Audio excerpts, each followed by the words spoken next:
Yeah, hi, my name is Ahmed. I come from the glorious country of Iraq, and I'm a born Muslim.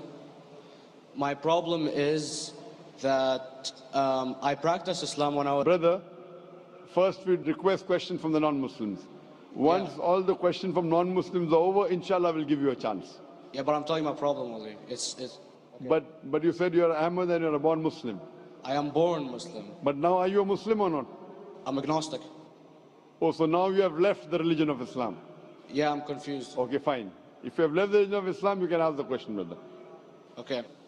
So my question is, how come I don't have the faith that you and the other Muslims have and some of my friends, even though I practiced Islam a lot and I even did Umrah, but I still do most of the sins that are forbidden in Islam, and I sometimes am lazy to do the prayer and the other subjects we have to do in Islam.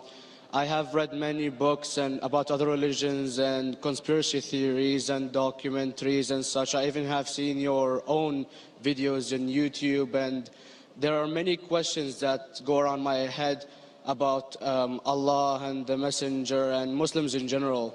And basically the most important question is, you said in one of your debates or questions that Allah is the creator and He's uncreated. But I have realized, how can the uncreated exist? And if He exists, how can we notice Him? How can we see Him or hear Him or feel Him or know of His existence if He's uncreated in our own dimension or so? That's one of the questions. Brother Ahmed said that he is a born Muslim. He comes from Iraq. He read the Quran, he read the books, but he commits many sins. He believes maybe sometimes he's agnostic and he's lazy for praying. Brother, before I answer your main question, if you do sins and if you're lazy for praying, that does not make you a non-Muslim. As long as you believe that praying is fard, sometimes you miss, it's a sin. It's a major sin that you sometimes don't pray, but that doesn't make you a non-Muslim. If you say praying is not required, then you're doing kufr. But if sometimes you do sin, sometimes minor sin, sometimes major sin, it is haram, it's forbidden, but that does not throw you outside the fold of Islam. There are sometimes waswasa of the shaitan asking you, you're a Muslim, but this is wrong in Islam, this is wrong. And it does deviate the person's mind. At that time, maybe your iman may be low. But these things should not make you consider that you're non-Muslim. Regarding a question that I mentioned in my speech, and you're right, that Almighty God is the creator, but He Himself is uncreated. You ask the question, how can the uncreated, how can we see the uncreated, and how it's possible? Allah Subhanahu wa Ta'ala is Khaliq, is the creator. And by definition, He's uncreated. Because normally people say that when they try and prove in logic that everything has a creator, who created this table, the carpenter, from where he got, from the tree, who created the tree, so it goes back to Allah. So when many of the people try to convince an atheist, they try and say that everything has a creator, and then they get trapped when the atheist asks him who created Allah. So if you hear my tapes, I never go that way. I ask the atheist that how did you come to know about the universe? How did you come to know about the functioning of the stars, of the sun?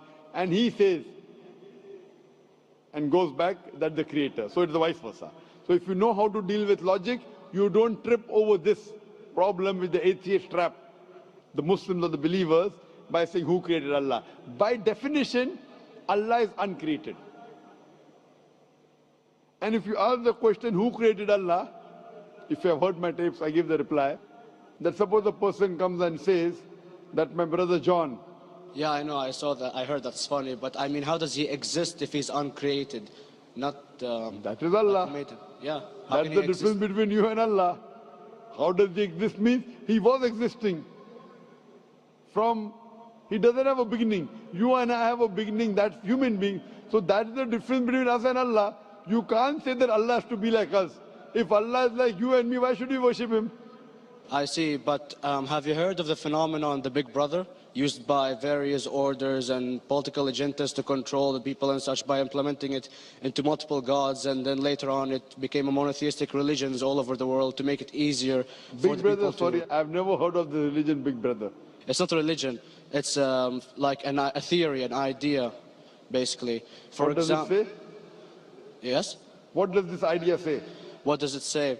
Is that when you have a big brother, it's easier for you to live life. When you have someone watching you the whole time, understanding you the whole time, protecting you the whole time, being with you the whole time, and you can talk to him, although he never talks to you back, maybe in your dreams, do it to your mind and such, it's easier for you to live. While a human who does not have a big brother and is not easily controlled into doing so and is having complete freedom is a danger for the major ruling powers and such. What does this say? I don't understand. Big brother may be the big brother may not be the... What does it have to do with Islam and God? What does it have to do? Because basically Allah is watching you the whole time. So you want to say that Allah is like a big brother? Indeed, you use him for your protection so you won't be scared. You know what I mean? See, this is the hypothesis. Hypothesis. If you have heard, how do I convince an atheist? If you have heard my answer, that you said that you're agnostic, you're atheist. Yeah. So first thing I do to an atheist is I congratulate him. What? I congratulate him. Have you heard my answer of atheist? Yeah, you congratulate them and stuff. But I haven't seen your debates with the atheist. I just saw your answers on some questions. Fine, so you haven't seen the answer of atheist? No, but I've seen your debate with David William Campbell. And David William Campbell is not an atheist. Yeah, yeah. Now when an atheist tells me he does not believe in God like your theory of Big Brother. Yeah.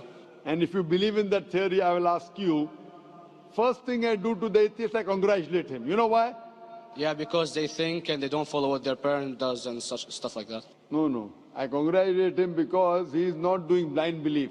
The other people are doing blind belief. He is a Christian because father is a Christian. He is a Hindu because father is a Hindu. Most of the Muslims are Muslim because father is a Muslim. He is thinking. He says there is no God. He has said the first part of the Islamic Shahada, La ilaha.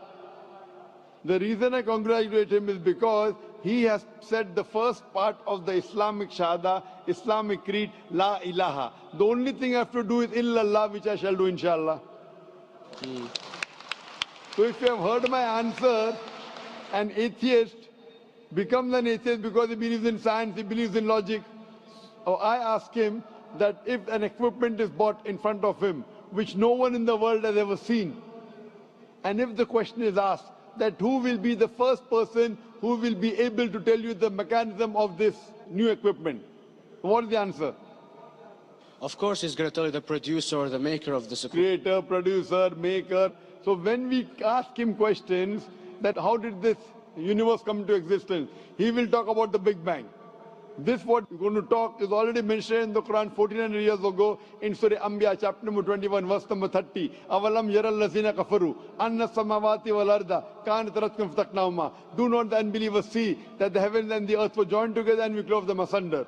This what you came to know 50 years back is mentioned in the Quran 1400 years ago. Who could have mentioned that?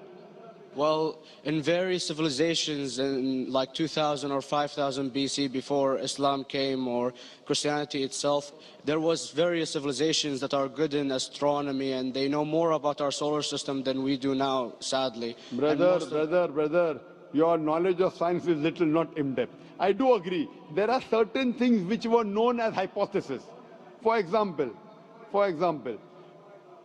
we came to know, we were proved that the earth was spherical in 1577. I know that in 6th century BC, there were Pythagoreans who believed that the earth was spherical. But the same Pythagoreans who believed the earth was spherical also believed that the earth was the center of the universe, which is wrong. You show me one civilization which believes 100% what the Quran has mentioned. I challenge you. What you say, so do you mean to say there was a person who said, okay, this civilization, out of 100 things, these 2 things are right. Out of 100 things, these 5 things are right. Out of this 100, and picked and chose. Who can do that? No one besides the Creator. Even if you know that there were 10 different civilizations, hundreds of civilizations, there is not a single civilization that you know in the past which knew 100% of science what we know today. So where is your logic? Where is your theory? I do know that certain things were hypotheses, which were proved later on. But there is not a single civilization which knows everything what is mentioned in the Quran. So the answer goes back to the original question, who could have collected this in the Quran? Someone 1400 years back, could he do and say, okay, out of these 100 things, these 3 are right, out of these 100 things, these 2 are right, out of this are... It's not possible. Mathematically, it's not possible. Well, you never gave the idea of extraterrestrials or so. I mean, knowledge is power. And brother, I'm asking you a simple question. We are not come here to have a debate. yeah. I'm asking you a question. Point out a single civilization. You're asking something else. Yeah, we are right. not here to discuss. You can come in the room and discuss. You ask a question, I'm giving you the answer. You gave about old civilization. I told you you're right. But out of 100 things, 98 they were wrong. So I'm asking you, who could have mentioned this in the Quran? You're talking something else now. Yeah, well, I'm asking a simple question, 2 plus 2 equals how much? You're saying, I'm telling you 3 multiplied by 3 is how much? I'm asking a name, you're telling that where do you live? Yeah, I'm asking a simple question, name me a single civilization which has everything what was mentioned in the Quran. Do you know of any or not? Yes or no? well, not everything, of course. Even not 10%. Why? Babylon knows of most of the planets and such. Planet is not the only thing mentioned in the Quran. There are 1,000 things mentioned in the Quran. To say what 1,000 things are mentioned in the Quran, 10% would be equal to 100 things. Did Babylonian civilization knew about 100 things mentioned in the Quran? No, because they You don't cannot. have the They knew 5 or 6 things. In percentage wise, very small. So of course. Who can be the author of the Quran besides the creator to know what is right, what is wrong? Today science has established the hypothesis mentioned by Babylonian so many centuries back is today proven. So these were hypotheses in the past, which out of them many have been rejected, some have been accepted. So to collect all which is 100% correct has to be from the creator and no one else. Hope that answers the